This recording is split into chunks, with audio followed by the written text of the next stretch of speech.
Welcome back to the On Track videocast. Today we are talking about a very under-discussed topic, which is self-care and detoxifying the mind.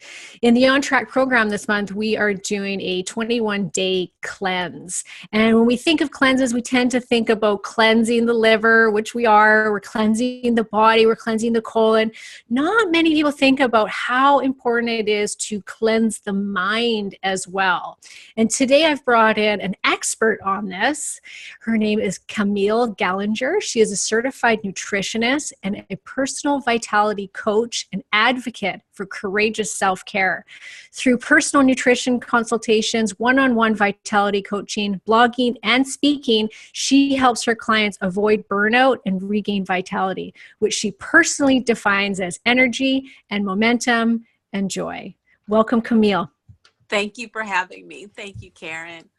This is so exciting. I love what you do. You're just right up my alley. And I just always want to shout this stuff from the rooftops for women to hear specifically, because we just don't talk about it enough. Or if we do talk about it, people just kind of it's almost like they don't want to hear it. They'd rather get the pill to detox, or the pill to take care of themselves, or the diet. And the mind has so much to do with it, doesn't it? It absolutely does. As a matter of fact, if you're thinking the wrong thoughts, or some people call it stinking thinking, it can cause you to experience a setback, an absolute setback in all that you've worked so hard to accomplish health-wise, energy-wise. And I think most functional nutritionists, functional medicine physicians like to go to the root cause, and they look at lifestyle. And part of lifestyle is your mental style or your emotional style, if you will, because it can set you back. Yes. And so you've come to this from your own experience, haven't you? You were failing with your adrenal system and having health problems. So can you tell us a little bit about your story? Oh, thank you. Absolutely. Yeah, I can definitely relate to all of this, because when I first became involved in nutrition, it was because I had asthma and I had a ton of allergies. I was always in the hospital, and I really did come to that place where I really was sick and tired of being sick and tired. And I managed the medicines, but what I couldn't stand was the fatigue. So when I started using a lot of nutritional foods and supplements and beverages, I really was able to get my health back. So it was just wonderful for a lot of years. But unbeknownst to me, I did have some errors in my thinking. And so I was experiencing not only toxic thoughts, but I was also in, say, toxic relationships / friendships. And the stress of it was so overwhelming that I had such responses. I did go into adrenal fatigue, and it was really hard. And that's when I noticed that after all the years that I worked to get energy and a strong immune system that would allow me to just be free, play sports, not be in the hospital, I was about to lose all of it because I was so emotionally stressed and overwhelmed. And that can get your health. Yeah. So here you were, like, coming from a nutrition background, basically, right? And Right. doing everything you thought you should be doing and applying all the right stuff, supplements and diet, but yet your health was still suffering. Exactly. And I didn't even know it was happening. And this is the truth. I didn't know it was happening until I was in my house one day, and I was going through a really stressful time with, I would say, some relationships. It was just a group of people, people I thought were my friends. They weren't. And my husband knew that I was kind of stressed, but I didn't really realize it. And one day I'm walking in my bedroom and I just kind of fall to the ground. I couldn't hold my body up. And then I got up again, took one more step. I fell to the ground again. And I called my husband, and he was just rubbing my lower back, because that's where all the stress had gone. He said, you're stressed. It's gone to your weakest link, your lower back. That was my wake-up call. That was when everything started to come into realization. I realized how much stress I had been holding on, and how I had been ruminating over the thoughts, over different betrayals. And I said, oh no, has got to change. I'm going to pay attention to this. I'm going to start talking about mindsets, emotions, as soon as I get well. And I did, and I do. Amazing. I'm so glad that you do. I guess you can see now why that all happened because it's brought you here today, right? Right, exactly. And I meet so many people. That's what I do in my personal vitality coaching. I do help people to think about what they're thinking about. I help them to look at their toxic emotions and thoughts and how it's affecting them. And it's amazing how many people really are going through that. And they wonder why they're still tired, until I get them to see how much pressure they're putting on themselves by the thoughts that they want to hold on to. And they're happy when they're liberated from that. Amazing. And so for people that are, because I really think that a lot of this, we, like, you didn't realize you were having these toxic emotions and this toxic mindset. And I think a lot of us walk around without even realizing that these thoughts that we're having are so toxic to our physical well-being. So can you just tell us, kind of give us some examples of what is a toxic mindset? What does that even mean? Mm-hmm. Oh, definitely. I'll give you two of the most popular ones to start out with, okay? The one that I run into most commonly is perfectionism. And I have so many coaching clients who feel like they have to be perfect in the way they do their work or perfect in their career. And if they make a mistake, and we all know we all make mistakes, they don't show themselves any grace. As a matter of fact, they just battered themselves, and they tolerate guilt, and they just don't give themselves any grace or compassion, if you will. They don't let it be okay to learn from a mistake. They instead punish themselves. And this could be traced back to maybe how they grew up. Maybe they had parents who held them to a super high standard and showed them little mercy, or maybe they were teased or just mocked by a group of friends that they once looked up to, but for some reason it got them into perfectionism. So the first thing I do is point out to them that, I ask them, would you describe yourself as a perfectionist? And they'll say, yes, I actually would. And I say, well, would you consider allowing me to help you shift that mindset from one of perfectionism to one of excellence? Because excellence at least is a process, and you can work your way through that process and arrive at excellent work instead of punishing yourself just because you're not perfect. Because honestly, you're never going to be perfect. None of us are.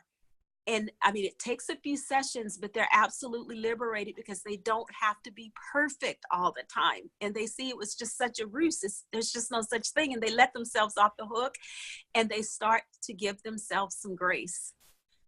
Love it. Thank you. That's one. Yes. That's one. Yeah. Other one was the one I was caught up in, and I call that the rescuer mentality.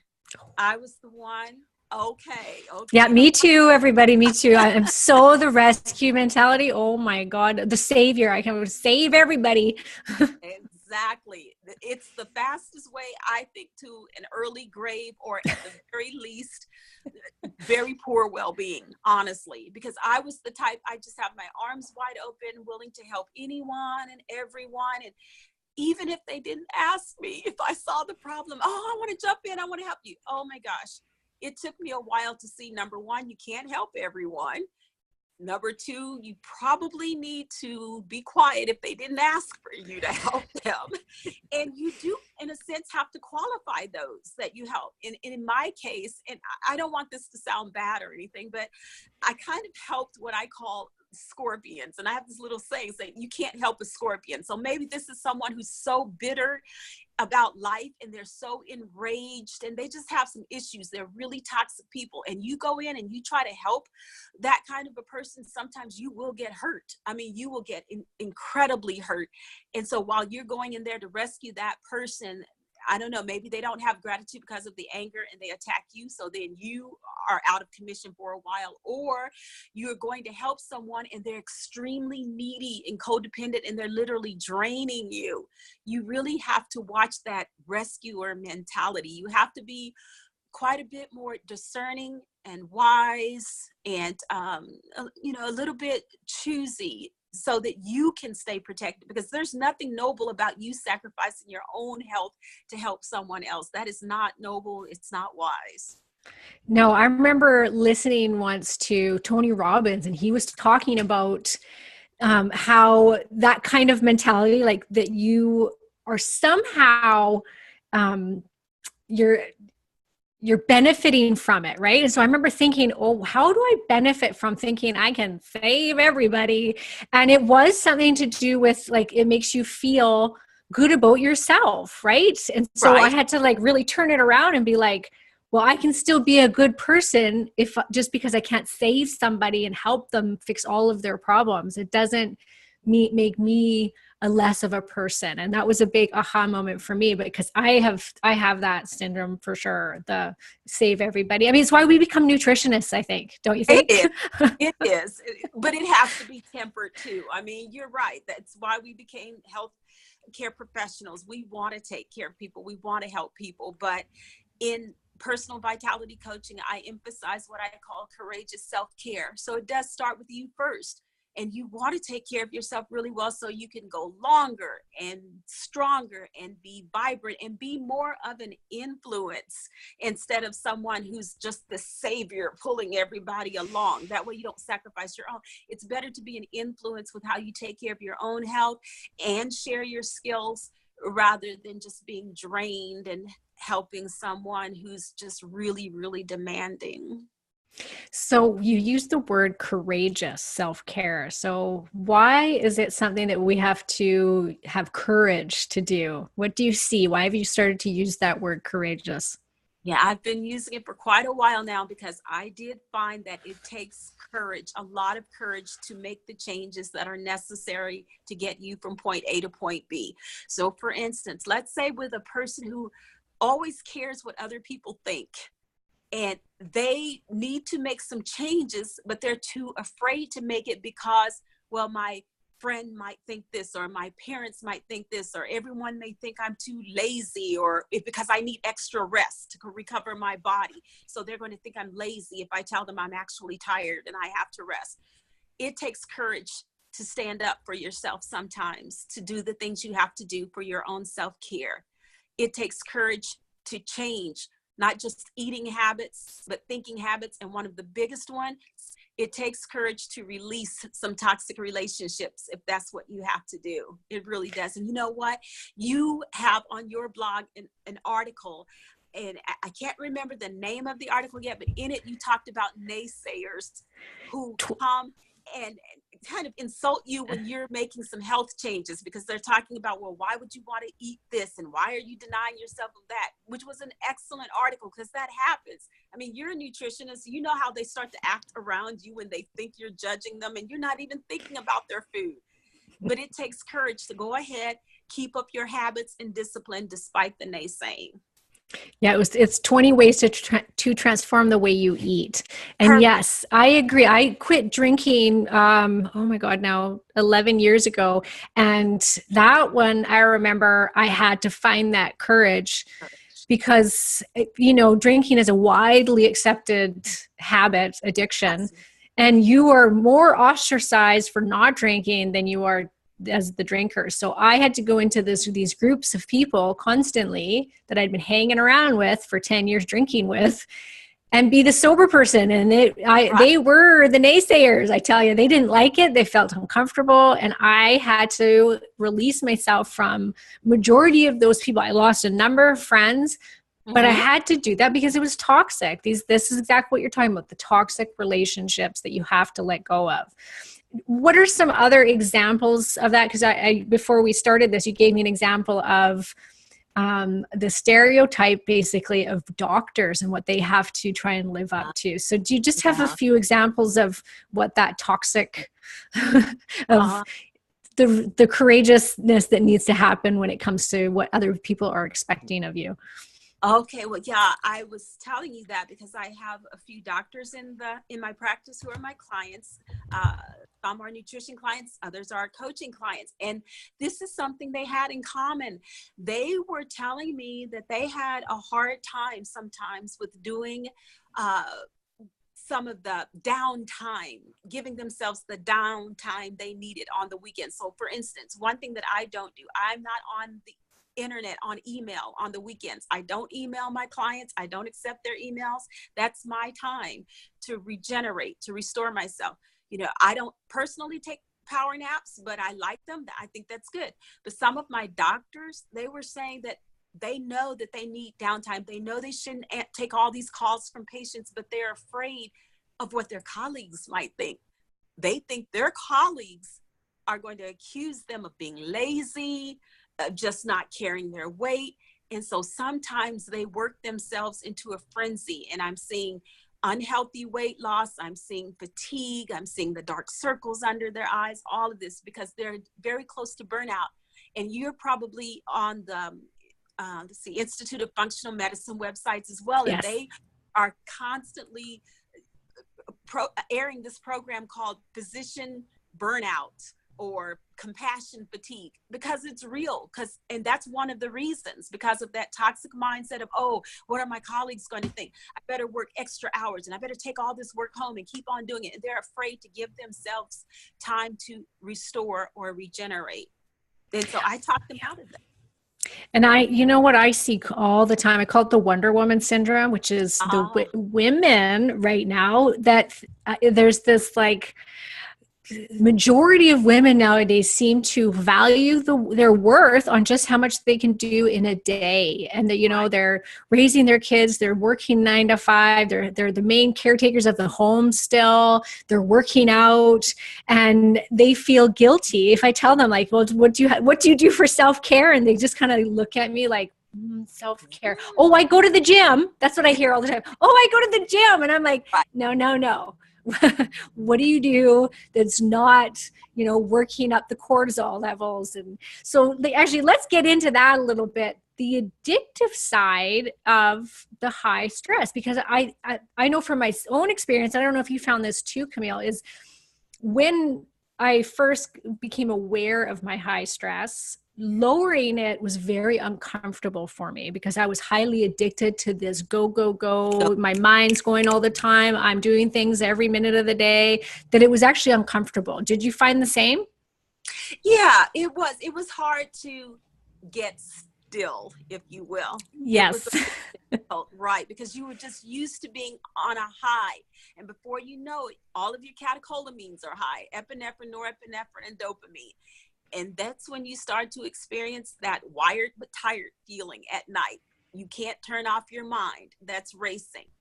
And if you say, follow my own instructions, turn off all the iPads, YouTube, TV, and then you're in this absolute quiet. It almost, in the beginning, you feel like you're going crazy because you're not used to that, being still. Yes, it's really hard. And all those things that she was talking about, those norepinephrine, epinephrine, these are like the stuff that's released when you're doing drugs and things. Yeah. Like these are like the feel good, woohoo, keep me excited. But our bodies are not meant to sustain that for long years and years on end of this high traffic going around in our brains constantly. And so, yeah, it's uncomfortable. It's like stopping any other drug. Stress is a drug. For a lot of people, it's a drug. It is. But, you know, I found two things that have helped with that quite a bit. And I use this in my personal vitality coaching. Well, one is a supplement. I will either use ashwagandha as a single supplement to help calm them down. There you go. I got my ashwagandha. It sits on my desk, in the corner of my desk at all times. And the supplement by Designs for Health, which is the main company I use, called Catacola Calm, and it has ashwagandha in it along with some other nutrients, vitamins, B vitamins, herbs, to help bring down those catecholamines. And I have people take 3 capsules of that, and it brings those catecholamines down, and you can actually breathe. The other thing that I do, I got this idea from Mel Robbins, and she does this thing called a brain dump. And I've had men and women both find this very helpful. And what you do is you take a pad and a pen, and for 5 minutes, say, you write down all the thoughts that come to your head in that a specified amount of time. Don't worry about grammar, punctuation, or anything like that, because the whole idea is to get all of those thoughts that are in your head out of your head and onto paper. And when I have them write all that stuff down, get it out of their head, they can actually think and kind of process a little bit better. One of my clients, who's a guy, told me he was able to stop losing things so easily now, because he was always losing his keys. He was leaving his phone behind. But now that he doesn't have all those thoughts jumbled up in his head, he can think and process a little bit better. He was really afraid. He thought he was experiencing accelerated aging because he couldn't focus and concentrate so well. The women love it because aside from pain and fatigue, having difficulty thinking and concentrating is their main complaint. And doing the brain dump helps them very much. I like to have people do it in the morning, but every now and then I do have to have someone do it at night and sleep on it. But you get all the chaos out of your head onto paper, and it helps you make that transition from being on stress as a drug to being able to just give yourself some time to relax, process. I do that actually. I just started doing that a couple months ago. Yeah, the brain dump in the morning. I find it totally helps because I have so much going on. It's when you feel like the freshest, and so your mind's just in the morning, and it just starts your day off really nice, just to get it all out on paper. Don't care about what you're putting down, just get it out. Exactly. It's wonderful, and you end up being quiet. So there's your quiet time. For some people they pray. I pray, and then I do my brain dump. I love it. I love it too.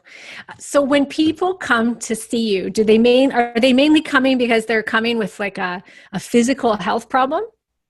Well, for the nutrition aspect, yes, it's mostly gastrointestinal issues or adrenal issues. They're stressed. So yes, that's of it, or they find that their immune system is not as strong as it was. They're always catching colds, or if they catch one, it lasts for so long.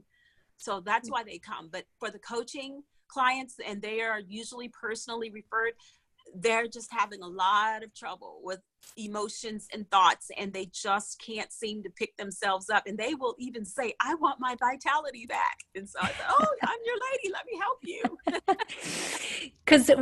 So in your practice, can you tell us where you put this on the scale? So if somebody's coming to you with digestive issues, obviously there's a big piece to this, and almost like when you talked about earlier, the root cause, I really believe this is usually the root cause of most illness, like whether it's digestive or hormonal, or like there's always this underlying stress factor that needs to be taken care of in order for somebody to completely heal. So can you just tell us, like, what are you seeing in your practice? How much do you use this when it comes to people that are coming with digestive issues or immune system issues? Right. What I think the strongest thing that I do in my practice is how I listen to them. I listen very, very carefully. And when I have a virtual client that I work with over FaceTime or Skype, I watch them very carefully without them even knowing I'm paying such attention to them. So when I hear them saying things like, for instance, maybe I hear them using the word hate a lot, and I can finally deduce that they have some self-hate, and maybe they hate a group of people. So I know that more than likely they might be carrying some bitterness, some unforgiveness and grudges, and that's playing a part in their digestive problems. When I'm looking at them, if I'm seeing them look away from me a lot or just kind of squint a lot, then I know they've got some stress going on. A lot of thoughts are going on right there. And so that's when I start to talk to them about possibly let's focus on your thinking. Let's focus on what you're ruminating on. And sometimes they'll say, ruminating? I say, yeah, ruminating. Is there something that's bothering you? Maybe it happened 10 years ago, and you'll think about it and think about it. The next thing you know, you're experiencing a rapid heartbeat, your breathing has changed. And they said, that's exactly what happens to me. And so I start talking about ruminating. Does that make sense? Yes, it does. Yeah. So how important is this to clients' healing? If they're not, in my practice, I know it's like super important. Do you find the same, that without that piece in there, people can only get so far? I do. And it's very important. It's very important. And why? Because no one wants to be caught in a vicious cycle. And I don't want to be the practitioner who has you in my practice for years, and you're just buying supplements forever, and you're eating some of the same foods, when I know that there's just a shift that needs to be made. I mean, my goal is to get you feeling that vitality, get that energy back, that joy, and then you're off. And I'm here if you need me, but you're off to live your life, not to be dependent. It's great that maybe you're not dependent on a ton of medications with side effects, but neither do I want you dependent on the same supplements and not making progress. I don't want you caught in a cycle. So, are you able to explain what physically happens to the body when we have these, let's say I come in, I've got this toxic relationship with a partner and I'm highly stressed. How is that affecting my physical health for those that aren't really understanding how that can be related?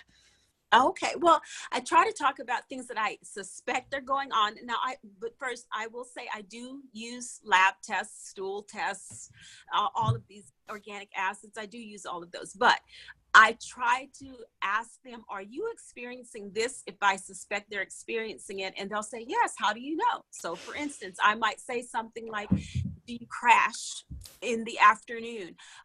Does your mind race at night when you want to go to sleep? Do you wake up at 3 a.m. instead of being able to have a full night's sleep? Do you tend to toss and turn and maybe even have nightmares? Or maybe you don't remember your dreams. Do you find that you grind your teeth? You know, does your husband or wife say you're grinding your teeth? Do you have tight clenched jaws? Do you have a headache? Do you find that your lower lid is jumping every now and then? You see it just really jumping, you know, a sign of stress. My husband's an eye doctor who tells me about that kind of thing, you know. Do you find that you have trouble remembering simple things? I mean, you just can't focus and concentrate like you once could, you know, just different symptoms that can happen as a result of continuing to entertain all of these stressful thoughts, because your body's responding to it. Your mind doesn't really know how to tell the difference between something real and something imaginary. It just knows it's experiencing something and it's going to go into fight or flight. And if it keeps doing that, you'll be in sympathetic nervous system dominant response. And that's not good for your body. And that's why these things start to happen. Well, I think that that's such an important piece. I remember reading that somewhere, that your brain can't distinguish between what's really happening and what is just your imagination. Like, really think about that. Think of all the times that you sit there inside your head playing out some scene with somebody, either, let's say, fighting with your partner or talking to your boss about something that you're stressed out. You sit there and think about it for, months on end before actually doing it. Well, you're putting your body into a high stress state every single time you play this over in your head. That's crazy. I catch myself all the time now where I'm like, oh, well, I'm imagining something. I'm putting myself through a stressful state. I don't have to be doing this. Exactly. My problem was I was the ruminator. I would remember what someone said to me that hurt me to the core, and maybe it's over and I would remember it. And the next thing you know, there goes my heart so fast. And I thought, the person's not even thinking about it. They probably don't even remember me. And I'm still rehearsing, ruminating what they said to me. Okay, it's time to let it go. It's really time to let it go. But that's a process too. That's not always easy. That was one of the things. Or let's say if, you just remembered just being let down by something you did and you haven't even forgiven yourself. Oh, yeah. Good point. Yeah. How much we beat ourselves up for something. How much we beat ourselves up. Exactly. We don't give ourselves grace. No, we don't. So, we've got the brain dump on the piece of paper, a couple of great suggestions on supplements. Is there any other little tools that somebody just starting out on a self-care, on their own courageous self-care journey could start to apply? Well, attitude. And the first attitude is knowing that it's okay to prioritize your own self-care. So please, as hard as it may be, please stop putting everyone else ahead of you. Think about when you're traveling on the airplane and they tell you to put the mask on yourself first before you put it on your child. So you'll be strong and you won't pass out trying to take care of your child.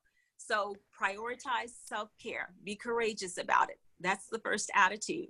Okay. Yes. Secondly, we want to look at creating a better environment for ourselves. So we want to look at the toxins that are coming into our environment. And that could be something physical, like making sure you have a great water filter instead of drinking tap water. You want to make sure you have wonderful plants in your home and in your office, so you're filtering your air, or getting a water filter. You want to make sure you're not breathing in a lot of gases from new carpets and new bedding, these type of things. You want to consult www.ewg.org, the Environmental Working Group, to make sure that some of the detergents or makeup or cosmetics you're using aren't so toxic. All of these things count, because those things can accumulate in your body, and it can cross your blood-brain barrier, affect your mind, affect your energy and stamina. You want to look at those things as well, in addition to slowly working through eating better foods, taking very high quality supplements. And then for me, one of the really big ones is being with supportive people, really supportive people around whom you're so comfortable that they're either going to be your cheerleaders and encouragers, or maybe some very wise ones who love you so much they're going to tell you the truth even if it hurts. So say, for instance, if you're going and you're seeing clients and you're on email at midnight, they're going to tell you the truth. You have to get off email. You've got to be a better example by taking care of yourself. That might hurt you, but thank goodness for those people, because they love you enough to tell you the truth. So it is important that you have a great support team while you're doing this, and not just have people who are either going to attack you or they just really don't care. Great. I love that. And so where can we find you? Because you work with people doing this, which like I said, I think it's something that's underutilized as far as tools go when it comes to weight loss and health in general. So where can people find you, and tell us more? Well, you can go to my website at www.thinkvitality.com. That's think as in think with the brain, vitality.com. And I have a really nice introductory self-care piece there. So if you sign up for the newsletter or the blog, you'll get that. I've got some podcasts on there, and I've got this new thing there. They're going to be eating plans. I love your eating plans, your meal plans. I'm so excited. Thank you. Camille just got onto the On Track program, so she's in. I'm in. I'm so excited. It's so easy. And what do we need? Something easy. So I do want you to go to the website, or you can call me at the office, at the numbers on the website as well. And you do both in person and as well Skype sessions? I do in person in Seattle, Washington, at my office there, and Skype and FaceTime. Amazing. Thank you, Camille. I love it. Camille and I both sell the same line of products. She actually works for like the board, right? Like you're on the board. A product education consultant, to help them understand, doctors, patients, how to wisely use nutritional supplements that Designs for Health, a science first company, manufactures. Yeah. And so we both sell that same brand, Designs for Health, both love it, of course. And I actually originally contacted her to talk about the Paleo Cleanse Detox Kit. It's called the Veg Cleanse in the States. It's different down in the United States. Yeah, Veggie Cleanse, or we call it the Paleo Cleanse powder up here, or the Detox Kit up here in Canada. And, you know, as we started talking, we got into what she did about detoxing the mind. And I thought, you know what, that's even better. Like, we all know about liver cleansing and everything else. Like, this is the piece that is really missing in today's detoxes, which is, I mean, in every day it's missing, but specifically if you are on a detox, that this is something that should be a very large part of trying to get some new habits going on. The ones that she was talking about are fantastic, and just start there. And if you want that extra help, she's there. This is what she does. She's the expert in it. I highly suggest going to her and checking her out on her, at her site. And I will put her links underneath in the show notes. So thank you, Camille, so much for being here. Well, thank you for having me. I want you to know that I know that this was good for my health and well-being. It's always nice to find someone who things like you can learn from. It's just wonderful to share in this journey together. And I appreciate what you're doing. It's really wonderful. Thank you. Well, thank you. I think we see eye to eye on health and what needs to be incorporated. So thank you. You're welcome.